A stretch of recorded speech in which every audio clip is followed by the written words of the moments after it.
PETG. PETG. Okay. My history with PETG in 2017, my first printer, my Robo 3D, couldn't get it to print, could not get it to stick to the bed, would always warp. I ended up giving up with PETG. Now that I've got the Prusa expensive printer, supposed to be able to print all kinds of stuff, I got a textured bed that's supposed to be good for PETG. And here's my story. So, the first thing I printed was this. These are all parts of the drive unit for the feet. This, I believe, was default Prusa PETG settings with the Overture PLA that I bought used on Craigslist. Somebody had bought 3 spools of PETG thinking they were PLA, and quickly found out that they were not when he tried to continue his print, and it just didn't work. So I got 3 rolls of filament that normally sell for $20 each. $30, I got 3 rolls. 2 rolls are still sealed, the black and the light gray, and the white had been opened and barely any used, just enough for him to figure out that he had issues with printing PETG as well. So evidently it was less than a week that he had owned it, so he had opened it, taken it out of the bag, put it back into the bag, which is not one that seals, but put it back into the bag with the desiccant package, and then in the cardboard box it came in. So I figured, okay, if it hasn't been opened for that long, it shouldn't have absorbed much moisture, so hopefully I can print with it. And this piece came out great, and I'm like, I can print PETG, amazing, that's fantastic. The whole drive units are made out of PETG. So the next thing I printed was this. It had a brim on it, like this piece. I took the brim off. It printed great. It's nice and strong, but has some flex, which PLA doesn't. PLA would maybe flex, but it would snap. One of the advantages of PETG. Printed this. Printed great. Printed very nice. Printed these all at once, and that's where my problem started. This again with the lighting and using this cell phone. Don't know if it's going to show, but in that upper corner, just a little bit of warping between where the brim starts or ends and the piece starts. All 3 of that. This one also up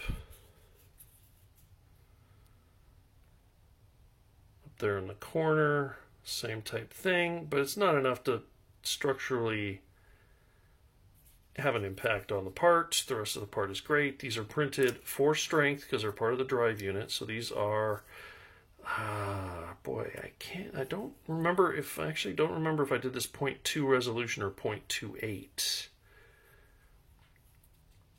But they are 40% infill with honeycomb infill pattern. So these 3, like I said, these were all printed on the bed at the same time. And then this one here, again in that upper corner,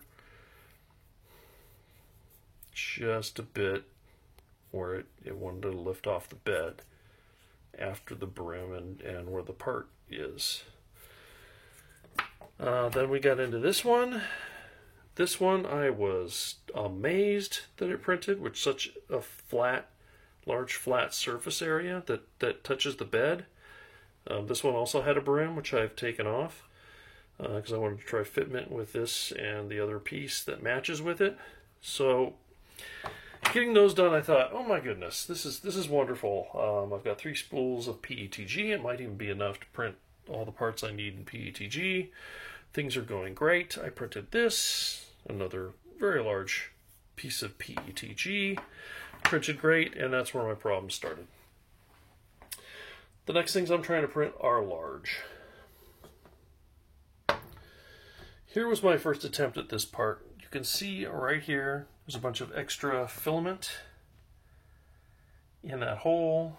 There's also some up here. I basically had to babysit this. Used an X-Acto knife that had a flat end on it, just an aluminum X-Acto knife, and I would be pushing pieces down that kind of warped up. And then I noticed that these two corners were warping up, and so I stopped the print. It turns out that this is just for a wire to pass through, and I think these holes are just for like zip tying the wire. So it wasn't really a big deal. I didn't really have to stop this one because I managed to make it past this blob. I had just kept smushing it down every time the printer put a new layer over it, to the point where it got higher than it, so it wasn't interfering with the nozzle or anything. And I was able to print this whole piece. So this is my best ever, biggest piece of PETG. I still had to babysit it. I don't know if it'll show up with the lighting, but there are a few little places where the PETG was kind of lifting and I kind of pushed it back down or whatever. But still, structurally great, really strong piece, 40% infill. This piece slots into it. I can't remember if it goes in this direction or the other direction, but it does fit in there really nice and tight, so good dimensionally speaking. And then I went on to trying the next big piece, and oh boy did I have problems. Here was my first attempt. This is about 2 hours worth of printing, babysitting the first layer again, and then this piece, the end of it, it's very similar to this large piece, but the end of it has an angle to it. That angle. So I added support material so it could print up at that angle. It might be a shallow enough angle that it doesn't need support material there, but the files, again, from Michael Badley, he has not released a file with his own support material pre-added in, so I'm just using the Prusa Slicer support material, and it was really failing. Now you see these yellow areas, that's wood glue, because as it was printing, nozzle was picking up these lines. It was like remelting it and sticking it to the nozzle, because PETG is really sticky and sticks to a brass nozzle really well. Also, being support material, I mean, you can see my finger through it. Support material prints really thin lines. So really thin lines, and then going back and forth, so it's making really thin lines that get taller and taller. It was failing.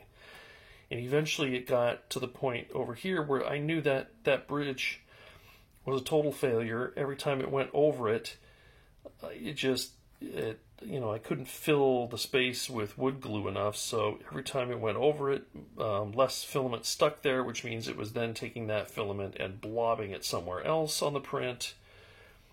And so I stopped that after about 2 hours. The next one that I did didn't even really get 2 hours in. I changed to a honeycomb infill pattern, and it seemed to be going better, but it's warping right here. So it's warping in the interface between the print and the support material, and it just gets lifted up to the point where it's the nozzles bumping into this, and again picking up plastic, dropping it where it shouldn't go, not putting it where it should go. You can see, look at all the waves, all the warping. So that one was another couple hours waste. Then I did this one.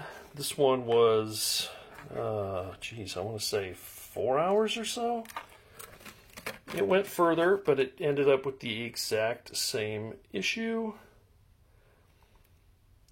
Warping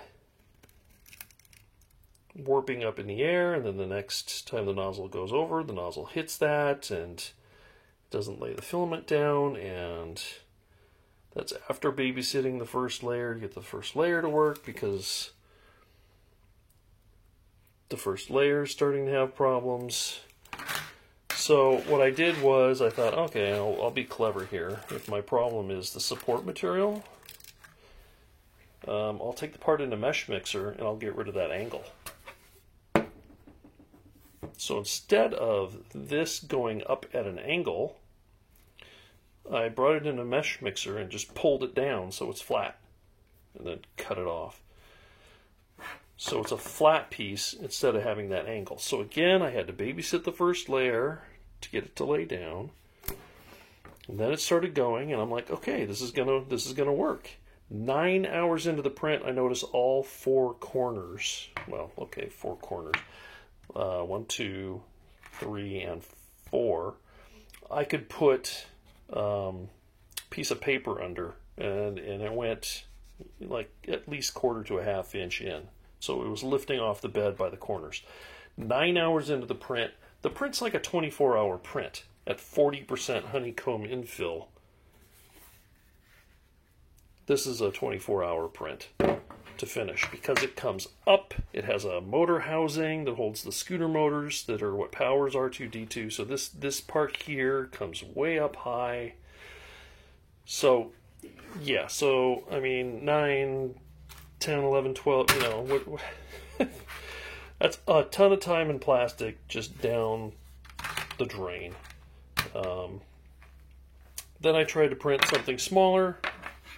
Again, I had some first layer issues, and then it started warping, and the bridging here, and it's going to have to make a bridge across here. I just didn't see it working because this one was barely working, and I noticed it was lifting off the edge over here on this side.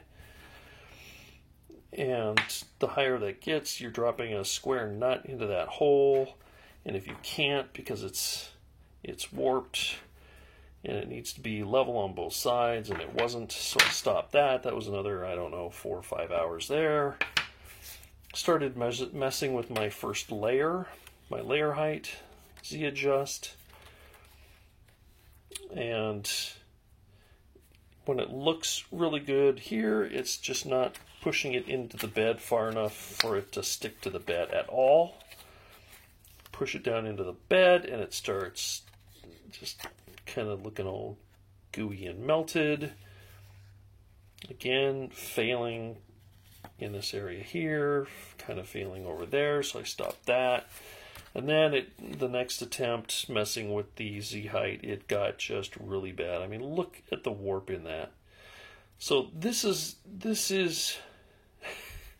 it took all of that to this to get me thinking perhaps my problem is moisture in the filament. Okay, I'm in the Pacific Northwest. I have a little electronic clock that gives me the temperature and the humidity and the barometer, and the humidity is been like 50 to 80%. And this is a week. This is a week of me printing all day, spending all day and evening trying to get the first layers to print, trying to get it to print, and then eventually stopping it before going to bed, and then I take the filament off and put it back into sealed bag with desiccant in my sealed plastic filament storage bin. But I'm thinking that that's 1 week, plus the fact that this is the open reel that I got from the guy who he opened it for almost a week before I bought it. So perhaps that's all the time I have with the humidity in this area before the filament absorbs enough moisture to be the actual problem and not my printer. So, you know, this was the first print. It's like, it's okay, it's great. It's, you know, all this stuff up here printed okay, started to have a little warp, but still, once it got past that, it was fine, and it still stuck to the bed. And then it started having trouble around here with first layer adhesion to the bed, and then first layer adhesion and warping, and warping and warping, and this just total mess, which again is me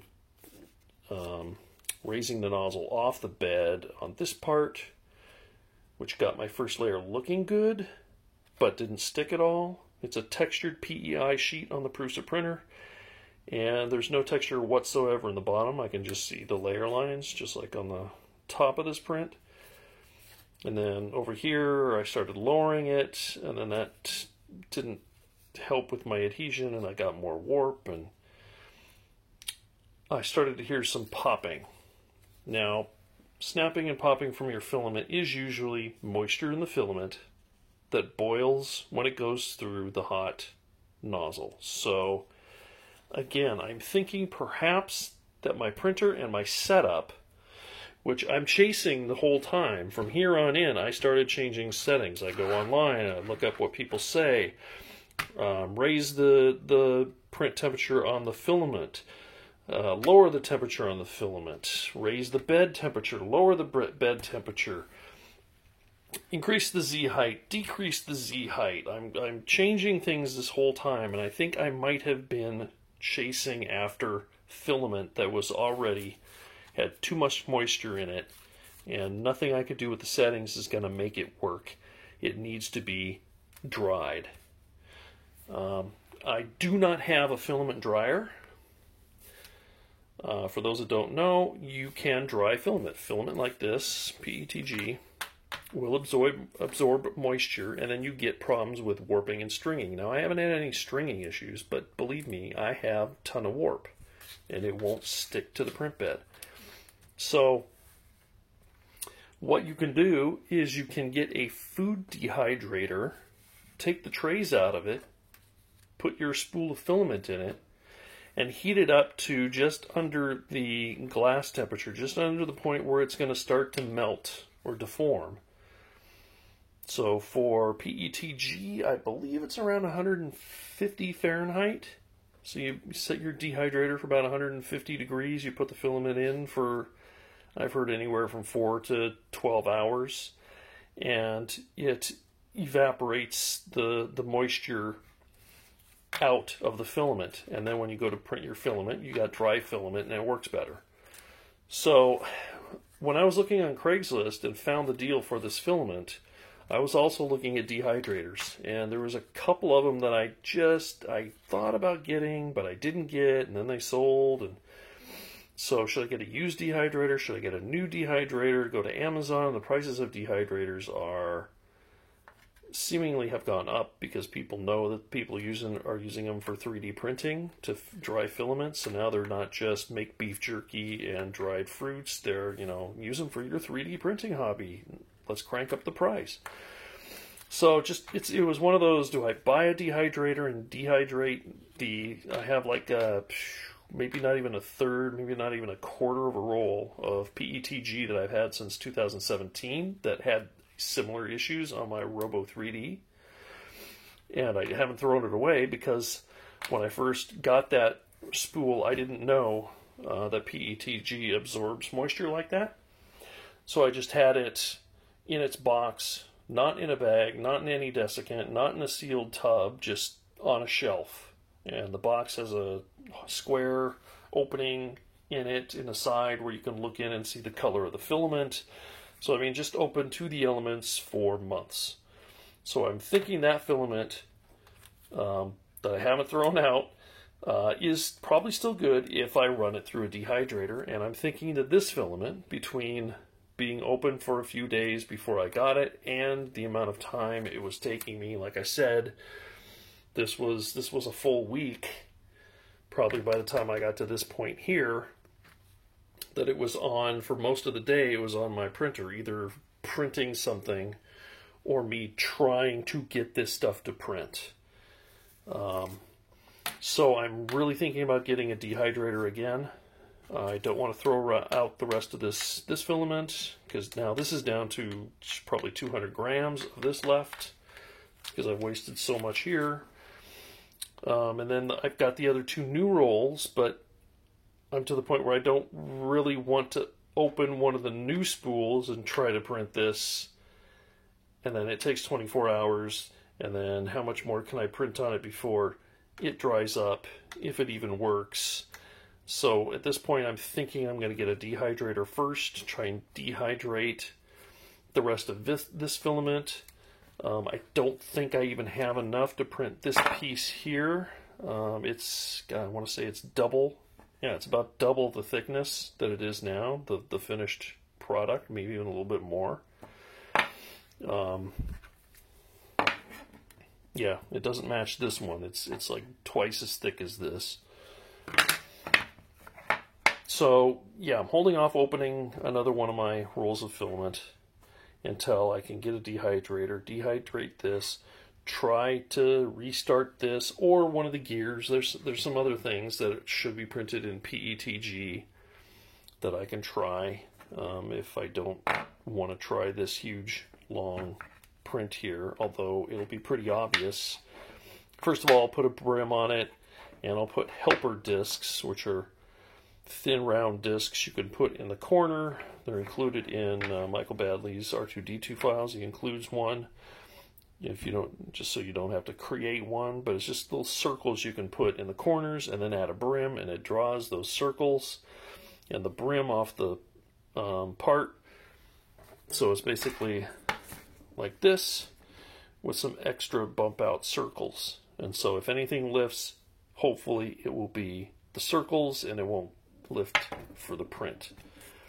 The other thing, the honeycomb infill, according to Mr. Badley, is supposed to also help with shrinkage because of the hexagonal shape of the infill. It doesn't have, there's something about the way the plastic contracts with the hexagon. It's kind of supported in all the different directions, so it's supposed to help warpage too. So that's where I'm at on PETG. Is hey, everything's successful, hey, everything is getting worse and worse and worse and worse, and hey, I think it's not my printer, I think it's my filament, and now I need to decide what to do about that. So that's my PETG saga, which hopefully will be resolved simply by drying the filament out. We'll see. Like I said, this is drive unit for R2-D2, and it's the new one that he's come up with, which is a really clever design that uses gears instead of belts. His old design uses the scooter motor, attaches to a belt that you print, and the belt goes to the wheel. And this instead uses, well, it's from this part here. The motor shaft is in here, and then there's a gear here, another gear here. I think there's even another gear to up higher that takes the power from the motor and uses the gears to spin the wheel without needing a belt. So you don't have a belt that eventually stretches out after use and needs to be reprinted or replaced. It's just the scooter motor, the gears, and then the tire. And the tire, the wheel does have a tire on it that's made out of flexible material. I can't remember if he uses Ninja Flex or Cheetah Flex, but it's a variant of the flexible rubber type filaments, so you can print your own wheels and belts and things like that. So this is just part of Drive Unit A, which I don't know if Drive Unit A is the right foot or the left foot. I haven't even got that far. But obviously that goes there, this goes here, or probably more likely here, and then the other big piece goes here. And then the support parts come off of here. And the other one has the motor that comes through it with the gears. This one is just the pass-through for the rest of the body of the motor that sticks out. And then everything's bolted together, so none of this has to be glued. So again, it's all about the strength, because all of R2's weight is on these drive units and the wheels. And so you need the pieces to be strong, and glue is a weakness if you can use bolts instead. So great design, and hopefully I will get them working. I've got ages to go before I'm to that point, so it's not like I'm in a giant hurry to get the PETG working. There's a couple of the things that I should print in PETG. Like the main drive for the Lazy Susan that lets R2-D2's head rotate. That should be printed in PETG, so that's coming sooner than any of this drive unit stuff, but hopefully just drying my filament and then maybe going back to the stock settings, which I'll have to look up. I've got the Prusa slicer on another computer with its default settings. So because I was not thinking when I saved my alterations, and now I've got so many alterations to the default settings. They're just called, I think, generic PETG modified, and there's no more. It didn't add that and retain the original generic PETG. So if I want to start back from where I was, I basically have to take the settings. I can take pictures of all the screenshots of all the settings on my laptop where I've got the Prusa slicer also installed, and then just change the values back to what those were to get back to this point that, as I said, I'm pretty sure when I started doing all of these, I'm pretty sure that all that stuff was done with default Prusa PETG settings. So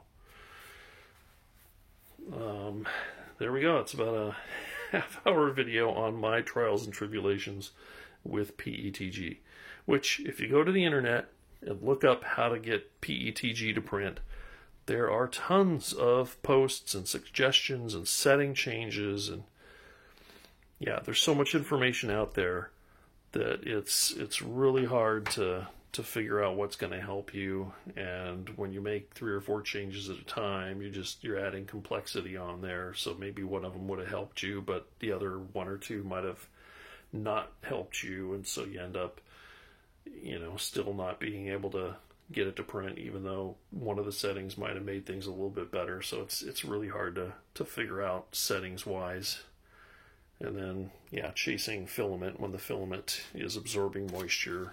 If that is what happened here, then that's just another